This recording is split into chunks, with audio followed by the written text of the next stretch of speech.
Hola, Antonio. Quin any i quin lloc vas néixer? Vaig néixer el 10 d'abril de 1950 a Tetuam, Marroc. Molt bé. L'any 81, els anys 81-82, entre el 5è i el 6è congrés, quines responsabilitats polítiques tenies? Bueno, aquí tenia el càrrec que estava a l'Ajuntament de Barberà i llavors estava dintre de la comissió municipalista Del SUC. del SUC. Però eres alcalde, no? Era l'alcalde No de sigues, Barberà del Vallès. no seas modesto, eres alcalde. El primer alcalde, no? Bueno, d'acord. Mira, quina valoració... O sigui, la idea que tenim és que si el SUC es va trencar i va sortir el PCC, és que la transició, el projecte que tenim a la transició, aquesta és la idea que tenim, no va funcionar com volíem, no? Val? Llavors la pregunta que et faríem és quina valoració fas de la transició i de la Constitució del 78? Bueno, nosaltres aquí al poble, que era on jo tenia la militància més activa, vam estar lluitant perquè sortís algo més positiu del que va sortir. La monarquia va ser fatal, vam estar tots en contra i la transició no va ser l'adequada perquè la gent volia més. Però bueno, suposo que amb alguns dels nostres, com el Carrillo i el Soletura i companyia, eren molt suaus, que després va demostrar amb el Congrés.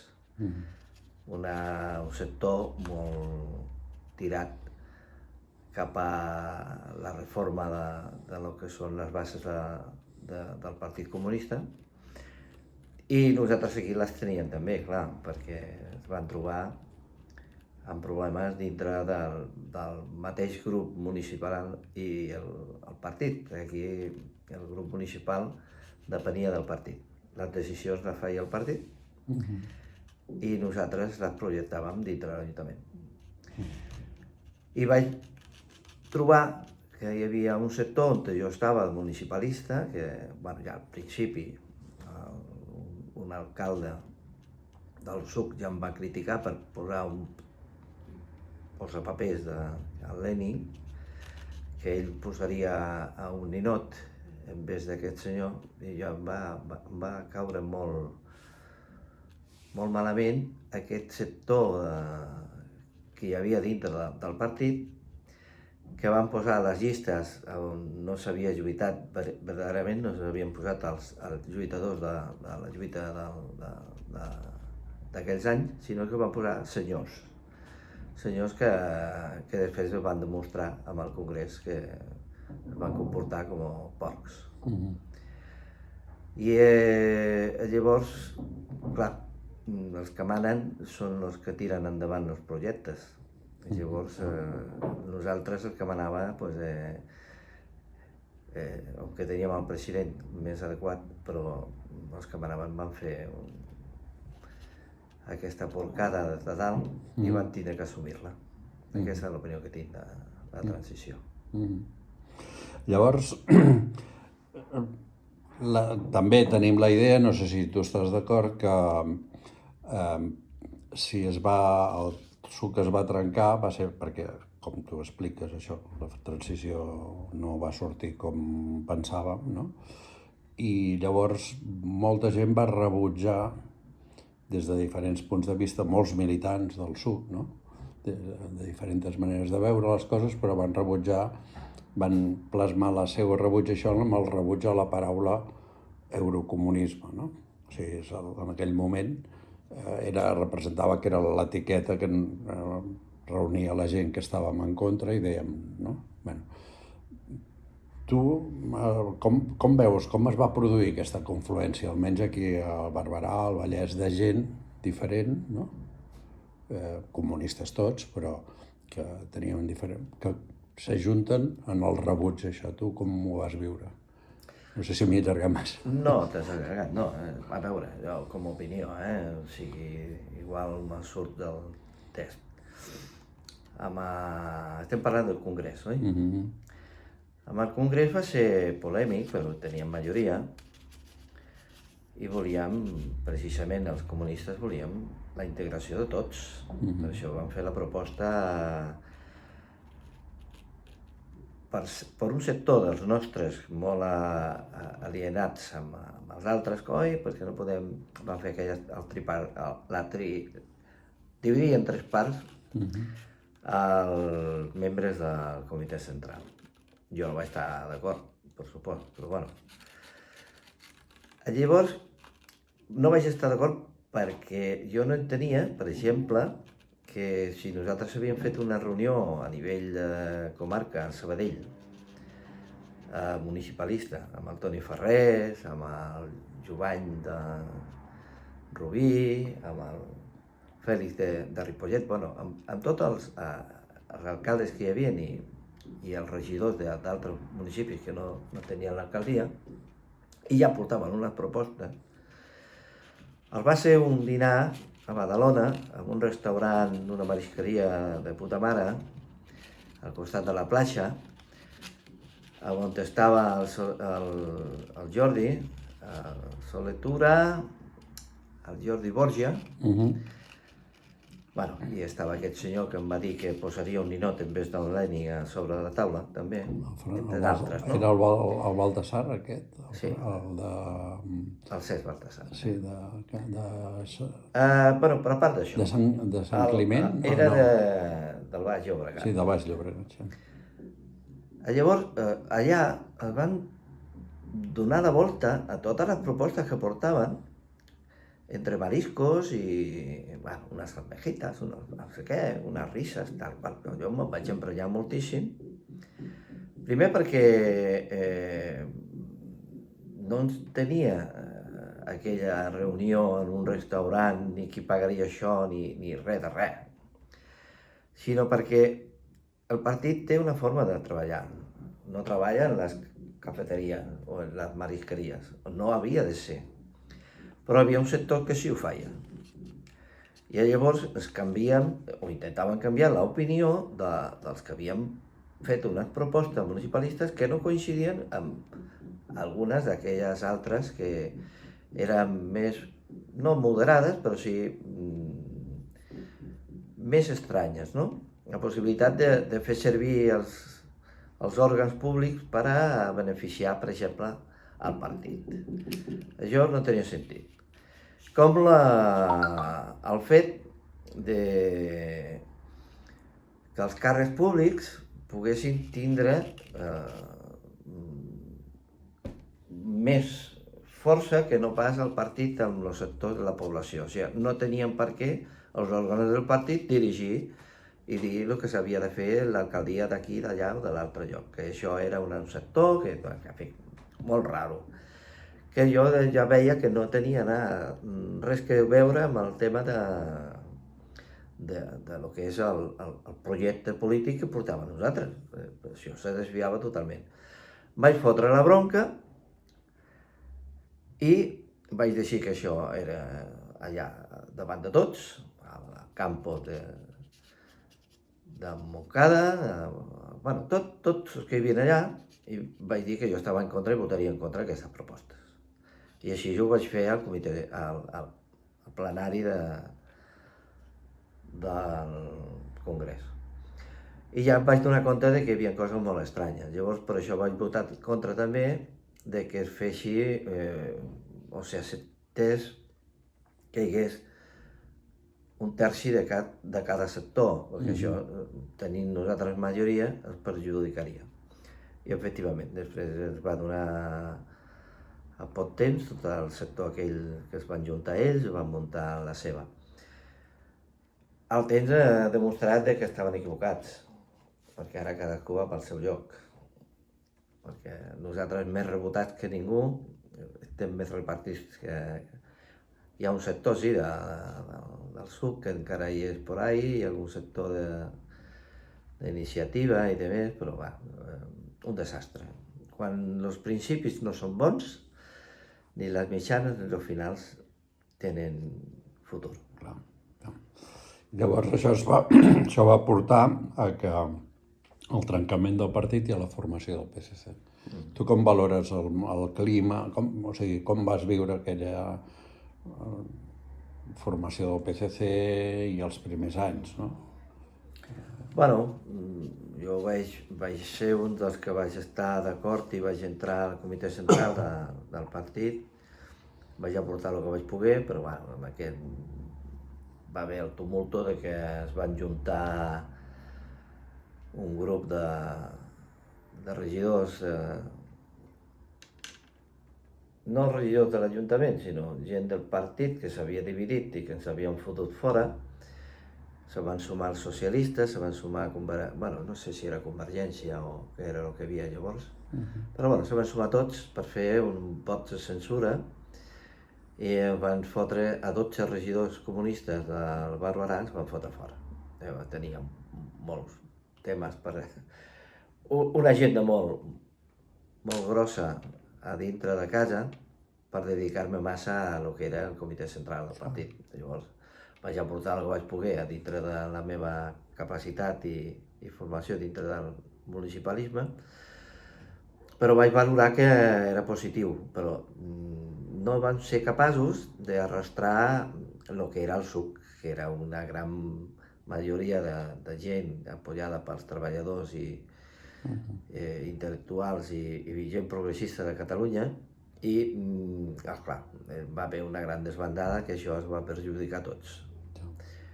I va ser bo, però no va ser suficient. Jo, clar, he descuidat de preguntar-te un tema clau en tu, que és això que t'has referit de l'expulsió de l'Ajuntament, no? De la moció de censura. Si vols explicar-ho una mica més de detall, perquè penso que és significatiu d'aquestes expulsions del Campos, no? També, del Pere Bufí, crec que sí. No, el Bufí no. El Bufí no. El Campos i jo. El Campos i tu. Doncs això, mira, jo pensava que a Santa Perpètua no m'havia passat. Bueno, aquí va haver un tema previ, o sigui, vaig molt ràpid. El primer projecte urbanístic que es va fer a Espanya, era un projecte, o a Catalunya en aquest cas, un projecte piloto, va ser la planificació de lo que és el territori. Llavors, amb aquesta planificació que van participar tots, des del 75, 77 i el 79, que es va aprovar definitivament, del Pla General d'Ordenació Urbana de Sabadell i Cornellà, doncs van fer unes sessions del 10% d'aprofitament mig dels plans als ajuntaments que hi eren existents, que eren els que havien abans. On que alguns d'ells, com el de Barberà, era ja més progressista, perquè nosaltres formàvem part ja de l'Ajuntament, l'alcalde va dimitir a l'antic, i nosaltres formàvem part, juntament amb uns regidors que hi havia, com el Bassar, una persona progressista que estava dintre de l'Assemblea de Catalunya, però era regidor per les parts familiares, això que muntaven abans, no?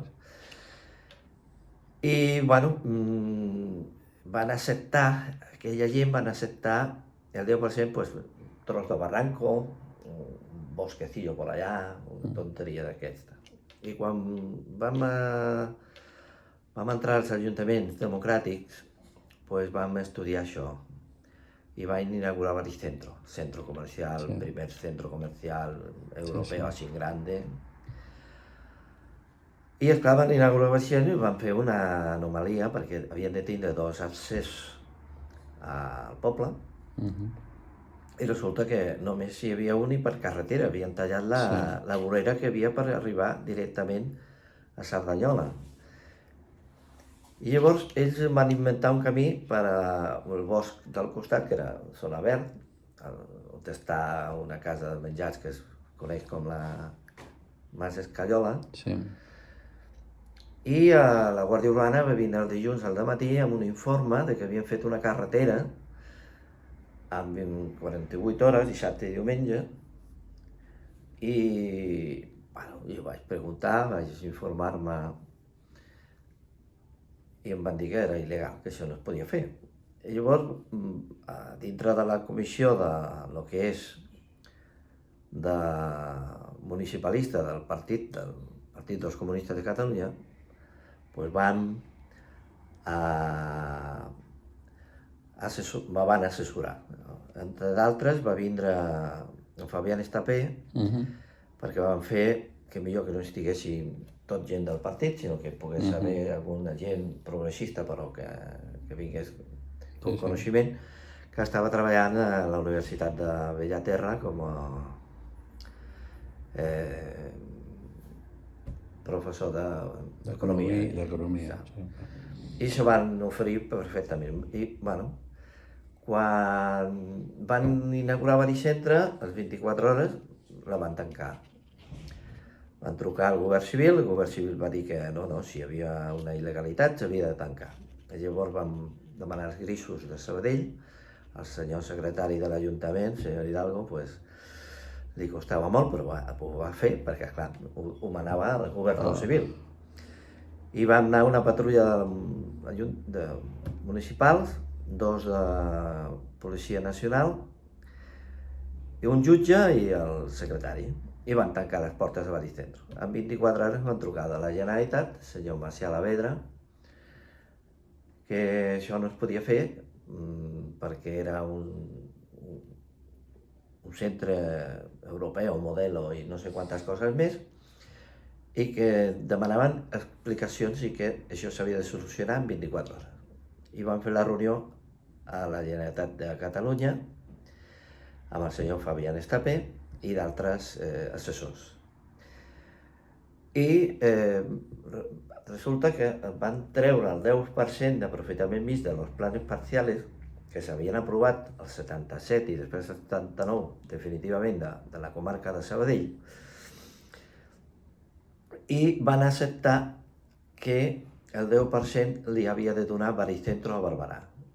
Llavors Baricentro va dir, o Joan Pinchet S.A., com es deia l'empresa, que d'això res, que de dintre de l'aprofitament mig del centre que no donaven res.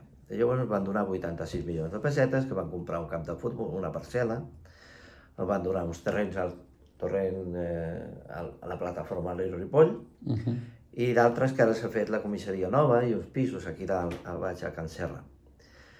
Total, van acceptar que donaven el 10% d'aprofitament mig, real, el que havien de fer realment. Nosaltres vam marxar y, clar, Fabián Estapé diu, Lobo, le hemos metido un gol a esta gente que ya verás tú dónde va a ir más de uno. Bueno, em rio perquè em va fer gràcia. Diu, què passa? Diu, pues que això crea jurisprudència, perquè l'ha signat la Generalitat. I llavors tant Sabadell, Montcada, Rubí, Cerdanyola, tot la comarca de Sabadell, els ajuntaments han de negociar el 10% amb tots els plans parcials que s'han fet aquests 2 anys darrere. Vol dir que terrenys que eren agrícoles es venien a 1 duro el palmo, perquè era la peseta el que funcionava, 5 pessetes al pam quadrat. Quan van revaloritzar-ho passaven a 1.000 pessetes al metre quadrat. I això era banca catalana qui ho muntava, que per això se'n va anar al carajo. I per això volia donar aquesta anècdota, perquè, clar... Del tipus de gestió que fèieu. Exacte, que és una gestió molt diferent a les negociacions que arribaven d'altres ajuntaments, que també eren de les nostres, però que no tenien res que veure que la legalitat sigués... O sigui, negociava la legalitat. Més fluixos negociant. La legalitat és la legalitat, perquè si havien perdut en la transició moltes coses, les poquetes que ens havien donat, no podien també negociar-les. I aquest és un tema que per nosaltres va ser primordial. És una de les diferències que veus entre uns i els altres, no? O sigui, concretado, no en el mundo ideológico, sinó en lo concreto. Molt bé. Bueno, llavors, com va... Ara han passat 40 anys, val? Tots ens hem fet més grans, una mica, i bueno, podem veure aquell procés d'una manera diferent, no? Com el veiem quan estàvem metidos en el ajo, no? Com ho veus tu, aquell congrés? Bueno, abans del congrés, acabo de dir l'anterior. Sí, és veritat. Clar, És veritat que ens hem perquè deixat una es cosa molt va muntar important. aquest tinglao, la Generalitat es va muntar un altre en contra de nosaltres, clar. Macià Alavedra es va muntar un decret de renovació d'Ajuntament per no ser governable, segons ells, aprovat per la resta de companys que estaven fora, que es van unir que es van expulsar del SUC. Per el PSOE, per Convergència, en fi, totes les forces que es deien progressistes van acceptar aquest tinglau que va muntar Macià Alavedra per fotre'm fora, perquè, clar, el vot nostre era majoritari, teníem 12. Però va fer un decret molt estrany per al qual, segons un article del general Franco, quan hi havia els ajuntaments antics, es podia muntar una comissió gestora de governabilitat en cas de que hi hagués algun problema amb aquest municipi, en aquest ajuntament.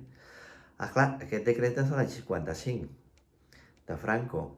No s'havia legislat la llei de bases de règim local. I el senyor Alavedra va aprofitar que encara no hi havia la llei nova, que no poden expulsar a ningú regidor si no és el poble o una altra votació, i es va muntar aquest tinglau. Però qui va instar la Generalitat perquè us féssiu fora?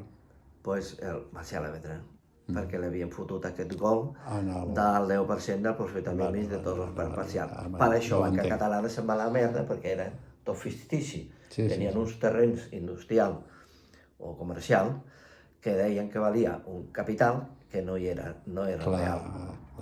Bueno, tot aquest tinglau és que no t'havia contestat.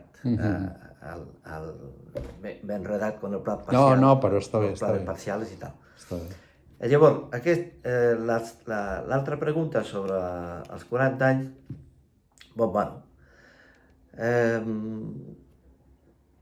jo ho tinc molt difícil per contestar això, perquè el primer que jo quan estava a l'Ajuntament, com a batlle, jo no tenia una assignació, no cobrava uns diners amb una seguretat social.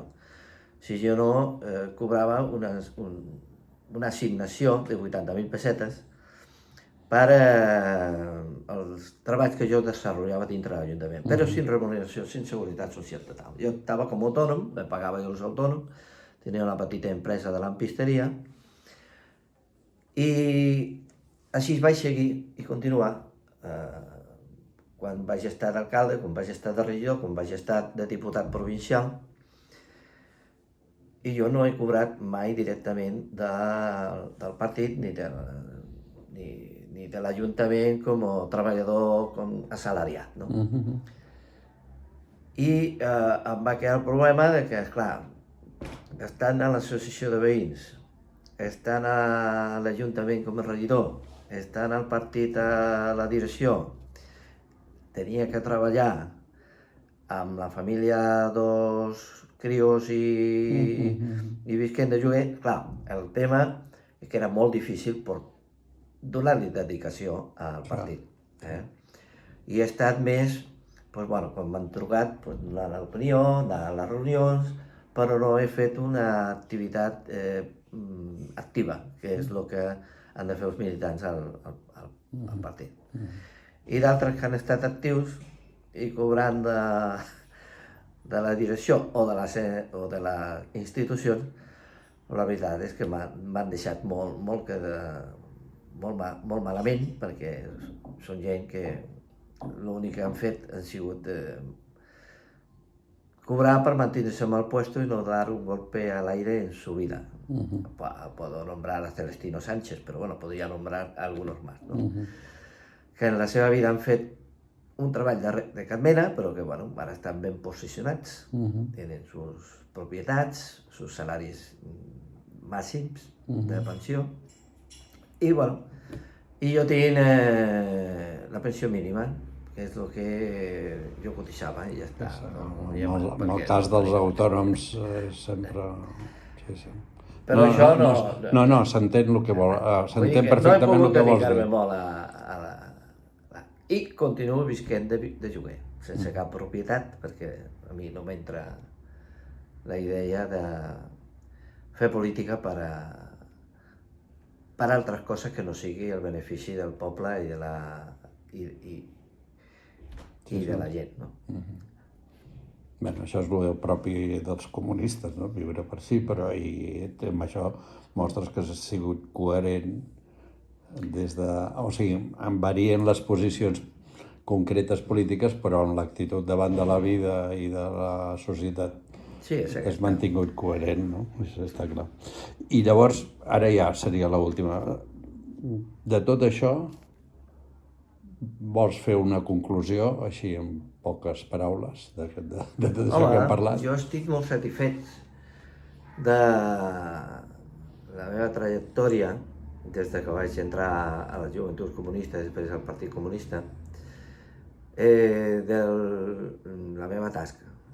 El que m'ha deixat molta pena és precisament això, de que la divisió ens ha fet més forts i que la potència que té els mitjans de comunicació de la dreta i els sectors feixistes d'aquest país, bueno, el món sencer, ja no parlem d'Europa, del món sencer, són molts. Després de la caiguda de la Unió Soviètica, doncs clar, el bloc va ser una caiguda directa, no? I nosaltres doncs, ens hem mantingut com hem pogut, amb les nostres idees, els nostres projectes, parlant amb la gent, estem forts, però no estic content, perquè la resolució ara mateix global del sistema és molt fotut, i ara es necessita quasi més el Partit Comunista que no abans, com que sempre s'ha necessitat, no? Però vull dir que encara més que la gent tingui un missatge clar i una possibilitat de tirar endavant amb un projecte diferent que el que ens mota el capitalisme. I aquesta és la meva opinió. Molt bé.